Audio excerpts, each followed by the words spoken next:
Buenos días, bienvenidos a este tiempo devocional, tu palabra para encontrar el camino. Hoy es 4 de enero del 2023 y vamos a continuar con la lectura de la Biblia en un año con el libro de Génesis capítulos 7 y 8 y el Evangelio de San Juan capítulo 3. Génesis 7 y 8, San Juan capítulo 3.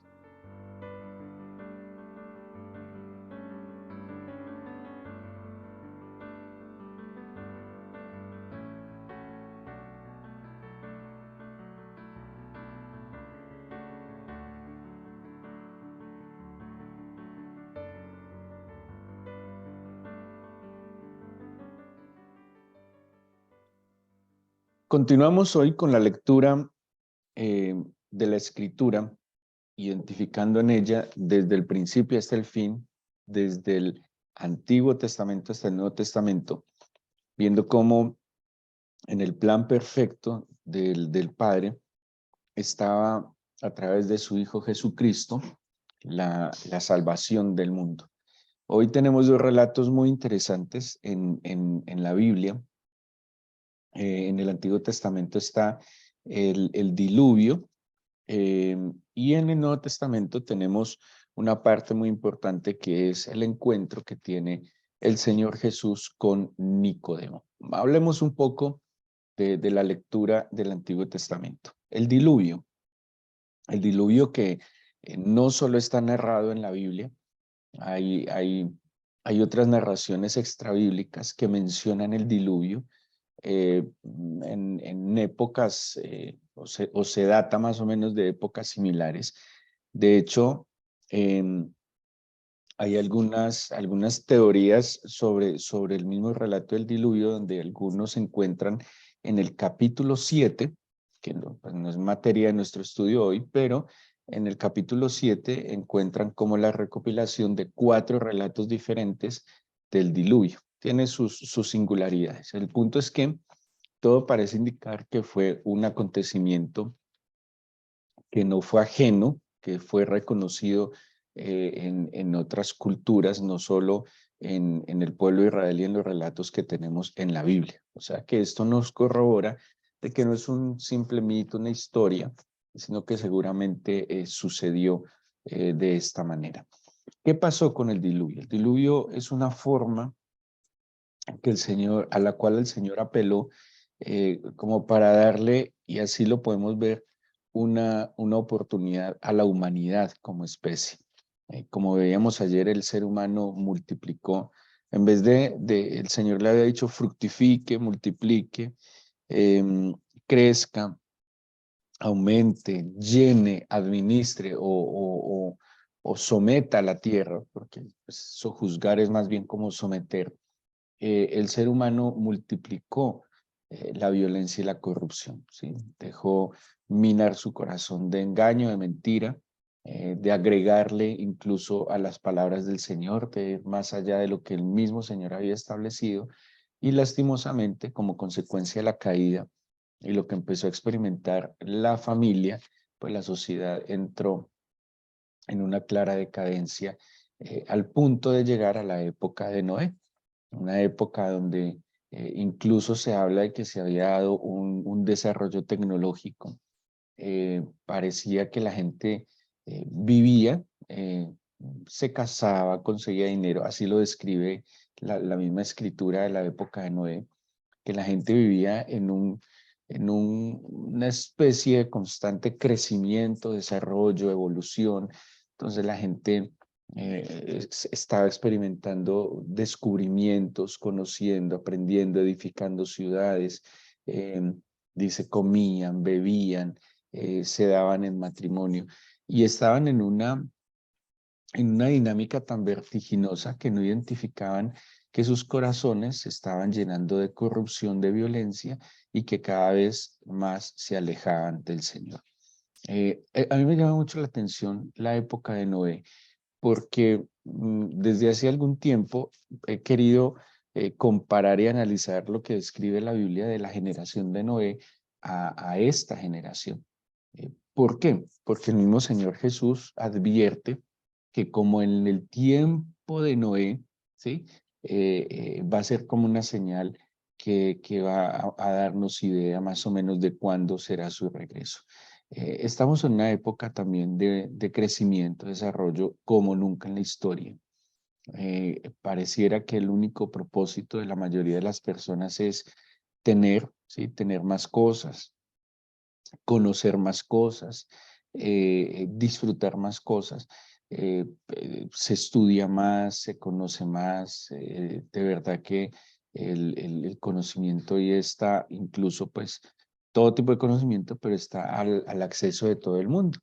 Y en este crecimiento y desarrollo vertiginoso que está pasando, pues el ser humano se está apartando del Señor, le está dando la espalda. Eh, de hecho, el ser humano experimenta hoy en día poder. El ser humano experimenta hoy tantas capacidades que no necesita a Dios. Y todos aquellos que profesan la fe se empiezan a mostrar como retrógrados, como anticuados o como limitados, como esclavos, personas que no tienen capacidades intelectuales. Y lastimosamente, pues esto nos está mostrando un poco de cómo era en la época de Noé. Pero ¿qué pasó con Noé? Habla la Biblia de la fe de Noé. El Señor vio que Noé era un varón justo y que de alguna manera su familia era una familia también que caminaba en pos de Noé, porque eh, a veces la Biblia, y creería que los escritores bíblicos a veces dejan por fuera algunos elementos muy importantes, pero piensen en algo.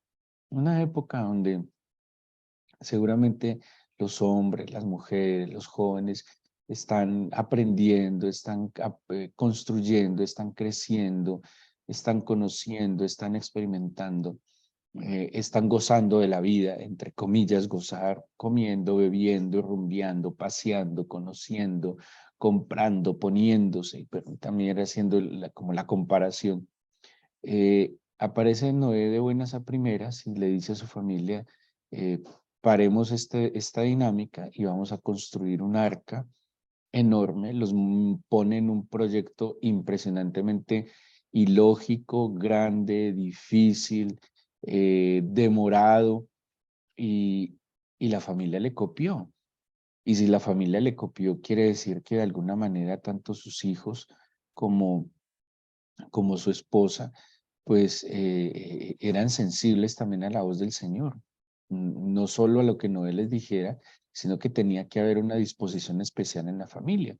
Entonces, la Biblia generalmente solo habla de Noé, pero sin duda alguna tenemos que rescatar también a su esposa y a sus hijos, que le acompañaron en este proyecto loco, era un proyecto loco, mientras todos están construyendo ciudades, mientras todos están consiguiendo, comiendo, bebiendo, disfrutando, aprendiendo, haciendo más estudios, Noé y su familia deciden construir un arca, ¿sí? Completamente contrario a la dinámica en la que está el mundo. ¿Por qué? Porque el mundo entretenido no veía lo que se venía, ¿sí? El mundo entretenido no veía que en ese crecimiento vertiginoso, en esa dinámica eh, eh, que es como una velocidad tal, no se percataban de que estaban consumiendo el mundo y que el Señor había tomado una decisión de reiniciar el mundo, ¿sí? Pero Noé, seguramente al caminar un poco más lento, tuvo la sensibilidad de crear, hacer el arca, y el arca es un lugar de refugio que los iba a preservar de lo que vendría para el mundo. Muy particular que en un arca entre una familia, el Señor de nuevo jugándosela por la familia, de nuevo creyendo que la familia es un medio o es el medio a través del cual el hombre puede ser restaurado, el hombre puede ser sanado y puede ser liberado. Y en una familia va a preservar la especie humana, ¿sí? Por este lado, entonces tenemos a Noé. Dice, y quiero que lo tengan muy presente, por favor, el libro de Hebreos, en el capítulo 11, en el versículo 7, cuando el Hebreos 11 está hablando pues de los hombres de la fe, de cada una de las cosas que hizo los hombres de la fe, me llamó mucho la atención lo que dice Hebreos acerca de Noé. Dice Hebreos 11:7 de la siguiente manera, dice, por la fe, Noé, cuando fue advertido por Dios acerca de cosas que aún no se veían, con temor preparó el arca en que su casa se salvase. Y por esta fe condenó al mundo y fue hecho heredero de la justicia que viene por la fe. Bueno, este versículo nos ayuda mucho a comprender también Juan 3. Pónganle mucho cuidado y se los voy a volver a leer. Hebreos 11:7. Por la fe Noé, cuando fue advertido por Dios acerca de cosas que aún no se veían, ¿sí? Porque ¿cómo se veía el mundo? Estaba bien, había recursos, había crecimientos, todo era un descubrimiento, vivían felices, gozando, había desarrollo tecnológico.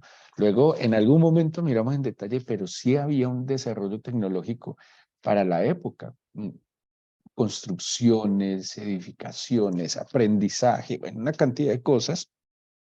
Y dice que él por fe creyó, temió y creyó lo que aún no se veía que podría pasar.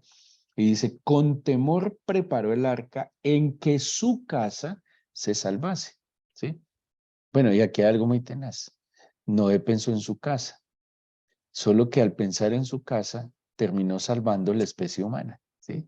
Eh, si tan solo pensáramos en la casa, si tan solo en verdad pensáramos en salvar la casa, el Talmud judío dice, quien salva a un hombre, salva al mundo, ¿sí? Claro, porque estamos salvando el mundo de alguien, descendencia, estamos salvando generaciones tal vez. Y cuando nosotros buscamos la salvación y preservación de nuestra familia, estamos preservando el mundo. Eso hizo Noé, literalmente eso pasó con Noé. Pero ojo la última parte, dice, y por esta fe, condenó al mundo y fue hecho heredero de la justicia que viene por la fe. Me parece muy particular esa expresión que usa el escritor de Hebreos cuando se refiere a la obediencia de Noé, cuando se refiere a que Noé creyó, temió, edificó el arca y contrario a todo lo que esta generación estaba viviendo, sabía que ese lugar era un lugar de refugio, era un lugar de salvación para su familia, ¿sí?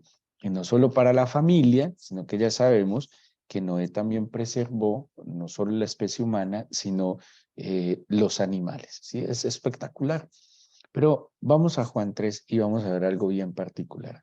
Y partamos de la base de que por la fe de Noé se condenó el mundo, ¿sí? Ahora, si alguien hubiera creído lo que Noé dijo, hubiera tenido espacio en el arca, sin duda alguna, ¿sí? Porque hay algo que entender siempre, que el Señor es un Dios de oportunidades. Bueno, es el Señor de las oportunidades. De hecho, cuando vemos el diluvio, cuando vemos, bueno, diferentes juicios que ha habido a través de la historia y aparecen es en el Señor Jesucristo, el Señor Jesucristo no es simplemente una oportunidad más, sino que es la oportunidad de salvación. ¿Cuál ha sido el plan en el amor eterno del Señor? Que el ser humano se salve. De hecho, Juan 3 nos dice que de tal manera amó Dios al mundo que ha dado a su Hijo unigénito para que todo aquel que en él cree no se pierda, mas tenga vida eterna. ¿Sí? El plan del amor del Señor es que el ser humano se salve, solo que el ser humano se salva en la medida en que acepte, crea y disfrute ese plan de salvación. Pero vamos a entrar aquí en Juan 3. Después de que el Señor habla con Nicodemo, acordémonos que tiene o está en una conversación con Nicodemo. Nicodemo era un principal de los sacerdotes, vino a buscarlo a escondidas.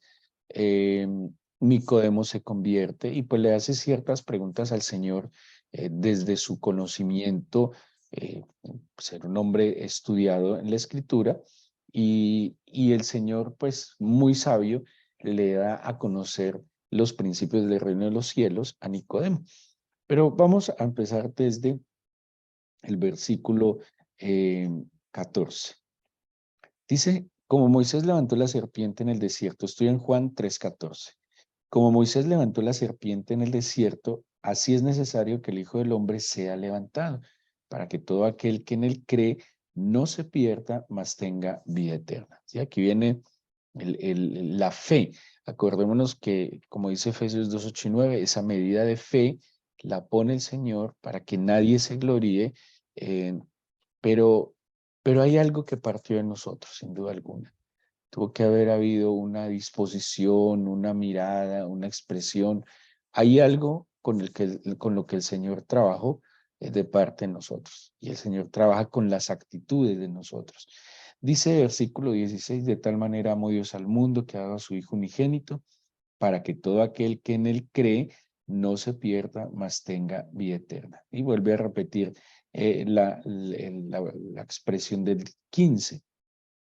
Y ojo con esto, porque no envió Dios a su Hijo al mundo para condenar al mundo, sino para que el mundo sea salvo por él. Si ven lo diferente a lo que plantea Hebreos acerca de, de, de Noé, dice que por la fe Noé condenó al mundo, ¿sí? Por la fe Noé condenó al mundo, pero ojo, por la fe en Cristo el mundo es salvo. Porque cuando es introducido el Hijo en el mundo, se abre la posibilidad eterna de que todo aquel que en Él cree no se pierda y tenga vida eterna. ¿Sí? Mire, vamos a seguir leyendo hasta el 19. El que en Él cree no es condenado, pero el que no cree ya ha sido condenado, porque no ha creído en el nombre del unigénito Hijo de Dios. ¿Sí?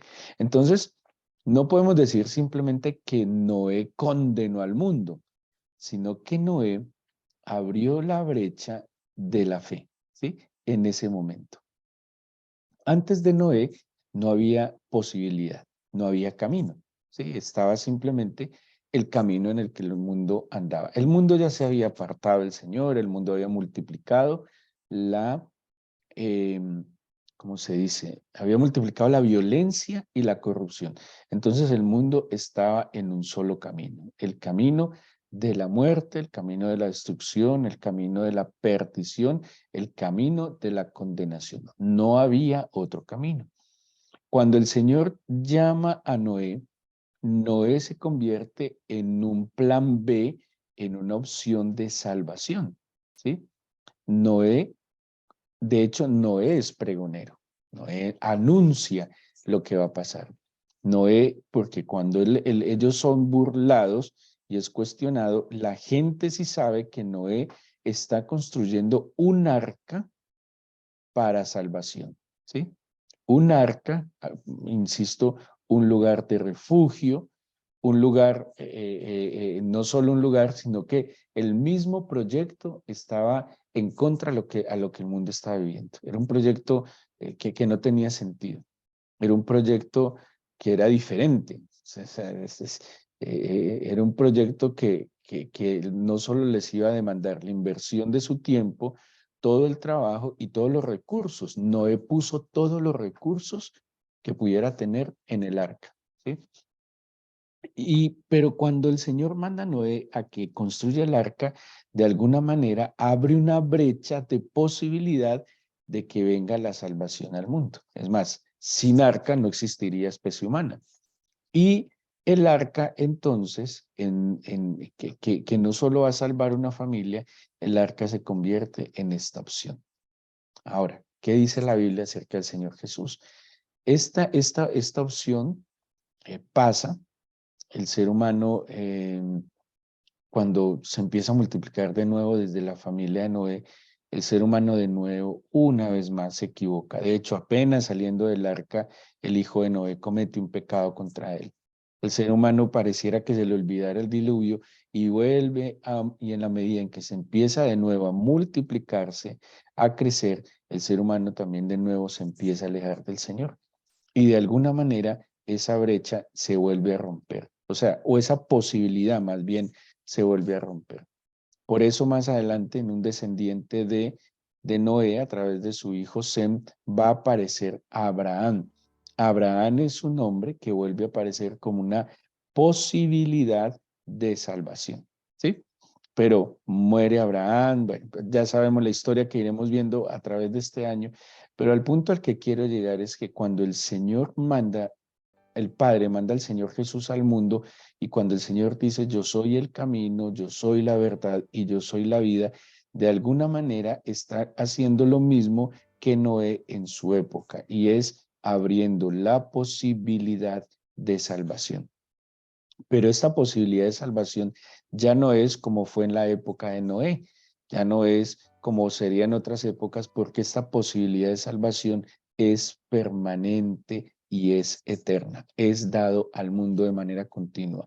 Noé nació y murió y estará en la gloria del Padre, pero el Señor Jesucristo nace, va a la cruz, con una diferencia de que resucita y está presente en medio de nosotros a través de su Espíritu.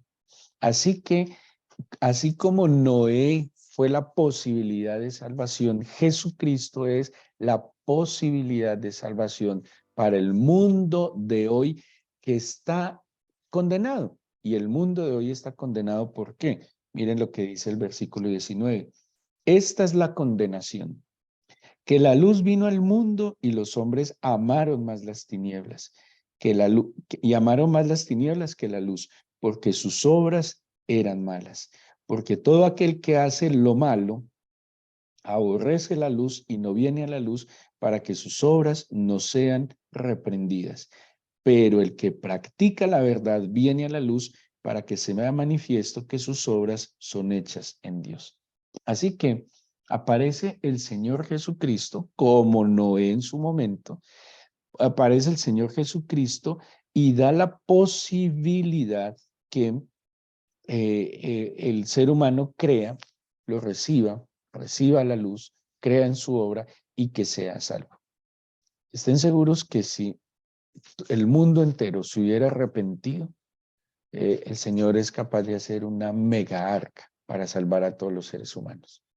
Pero lastimosamente en esa época solo hubo unos cuantos que creyeron el anuncio de Noé. Ahora, según la escritura, el Señor le predicó a muchísima gente fue sanada, muchísima gente fue liberada, muchísima gente fue alimentada, muchísimos, porque la Biblia menciona miles. Pero según el Nuevo Testamento, de todos esos miles a los cuales se les pregonó el reino de los cielos, se habla de posiblemente solo, estoy hablando de la vida, en vida del Señor Jesús, y según Pablo lo describe, en la resurrección se le apareció a 500 discípulos. Si se le apareció a 500 discípulos, ¿quiénes vieron el resucitado? Los que creyeron en él. O sea que de tantos miles que recibieron el mensaje y el beneficio de la predicación y haber visto al Señor Jesús, solo unos cuantos realmente le recibieron y fueron iluminados por su luz. Solo que a través de estos 500 fue que el mundo empezó a recibir la luz del Señor Jesús. ¿Sí? Y asimismo, a través de las generaciones ha estado el camino y ha estado el plan, la posibilidad de la salvación. ¿Cuántos en verdad están recibiendo la luz? ¿Cuántos en verdad la han aceptado? ¿Cuántos en verdad han llegado al conocimiento del Señor? Porque todo hay que decirlo. La salvación no me la da ir a una iglesia. La salvación no me la da tener una Biblia guardada en el bolso. La salvación no me la da, no sé, hacer unas aportaciones eh, cada tiempo a una iglesia. La salvación no me la da escuchar conferencias cristianas en cierta frecuencia. No, la salvación es un tema muy personal de caminar con el Señor. Como dice, de dejar de hacer lo malo, por eso empieza con el arrepentimiento del pecado, y dejar de hacer lo malo, o sea, arrepentirse del pecado, implica recibir el perdón del Señor y procurar una vida de santidad diaria. La salvación entonces no es un tema que se limita a hacer una oracioncita de un folleto, no. La salvación es un tema de caminar en el Señor, de aceptarlo, de creerlo, de venir a la luz. Y dice, el que viene a la luz, sus obras son reveladas. Así que ya no puede andar ni en la mentira ni en el engaño, sino que todas sus obras están descubiertas delante del Señor y le demanda una vida de rectitud. Así que entonces, como en la época de Noé, no podríamos decir, y voy a ser atrevido a decirlo así, simplemente que la fe de Noé condenó al mundo. El mundo se condenó porque no creyó, ¿sí? Más bien la fe de Noé confirmó que tenía que venir este juicio, pero fue la falta de fe la que lo condenó. ¿Y qué dice Juan? ¿Qué es la condenación? Que la luz vino y los hombres amaron más las tinieblas que a la luz, porque sus obras eran malas. Es triste cómo esta época de verdad sí refleja un poco la generación de Noé. Las personas están amando más las tinieblas. Las personas dicen ser creyentes, pero siguen afanadas por qué ponerse, por qué hacer, deshonrando al Señor. Yo la verdad cuestiono mucho la fe de este tiempo o el cristianismo de este tiempo, porque dicen creer en el Señor, dicen confiar en el Señor, dicen amar al Señor, pero aman más sus obras, sus caminos, y no hay una honra al Señor, porque todo es primero y el Señor es lo último. El Señor es como la válvula de escape. El Señor es como la opción cuando nada más me funciona, y eso no es así. Debemos amar más el camino del Señor. Y eso es, en verdad, la posibilidad de que seamos salvos, de que seamos salvos no solo de la condenación eterna, sino que seamos salvos de lo que el mundo está viviendo hoy. Un cristiano no debería vivir afanado y acosado y desesperado por lo que este mundo está ofreciendo. Un cristiano debería estar más bien afanado por la salvación de los suyos, por cómo vamos a rescatar a nuestra familia, cómo los vamos a sacar de esta locura en la que el mundo está viviendo. Así que Jesucristo ha abierto la brecha, como Noé en su momento. Jesucristo nos da la posibilidad de venir a la luz y de no ser condenados, sino por el contrario, ser salvos. Y aquí está cómo Jesucristo, o cómo la Biblia nos muestra cómo la obra de Jesucristo es perfecta en todo aquel que cree y que viene al encuentro de la luz y que viene al encuentro de la verdad y a seguir el camino que el Señor nos está demarcando. Vamos a darle gracias al Señor, vamos a entregarle este día en oración.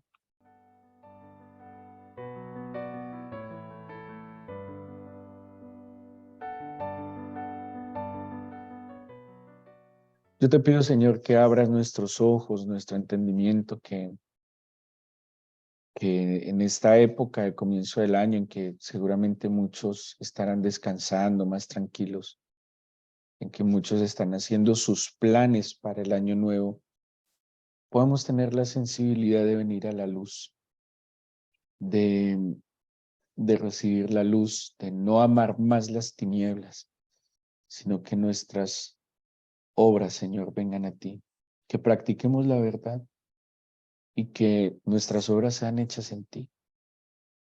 Qué bueno que en este inicio de año que estamos planeando, soñando, podamos en verdad someter cada pensamiento y cada idea y cada plan a ti y a tu voluntad. Porque yo podría hacer muchos planes, pero hay otras cosas que están en tu mente. Podría desgastarme, anhelar. Yo solo quiero ponerme en tus manos. Yo quiero esperar en tus planes. Yo quiero escuchar tu voz, lo necesito. Y que tú me indiques lo que tengo que hacer. Aunque las circunstancias aparezcan contrarias, Noé obró completamente contrario a la lógica. Noé obró completamente eh, más allá de lo que la ciencia, la experiencia pudiera dictar. Se metió en un proyecto enormemente costoso, demorado, que para muchos era pérdida de tiempo, porque mientras otros edificaban ciudades, construcciones, desarrollaban tecnologías, comían, bebían, Noé se dedicó a pensar en la salvación de su familia. ¿Cuántos pensamos en la salvación de nuestra familia? ¿Cuántos de los planes que estamos haciendo están sujetos a que se salven otros? ¿Cuántos de nuestros planes están direccionados a que la luz venga a otros, a que muchos se encuentren con el Señor? Pero si nuestros planes solo están en lo que nos vamos a poner, lo que vamos a comer, el lugar donde vamos a vivir, eh, el lugar a donde vamos a viajar, debe ir más allá. ¿Qué estamos haciendo para no condenar al mundo con nuestra fe, sino por el contrario, que nuestra fe sea, Señor, un medio a través del cual tú salves al mundo? Despierta tu iglesia. Yo sé que tú nos bendices y tú quieres que nos desarrollemos integralmente. Claro que sí, Señor. Pero despierta tu iglesia a que sea más profunda, más humana, más sensible. Y que el tiempo, el esfuerzo y los recursos no se nos pueden ir simplemente en apegarnos más a este mundo, sino, Señor, en procurar la salvación, primero la nuestra y la de otros. Bendícenos, acompáñanos, despiértanos y déjanos verte, Señor Jesús, a través de la palabra escrita, pero a través también de la palabra que hablas a nuestra mente y corazón. Bendice este día, guarda nuestros caminos, te lo pedimos, en el nombre de Jesús. Amén.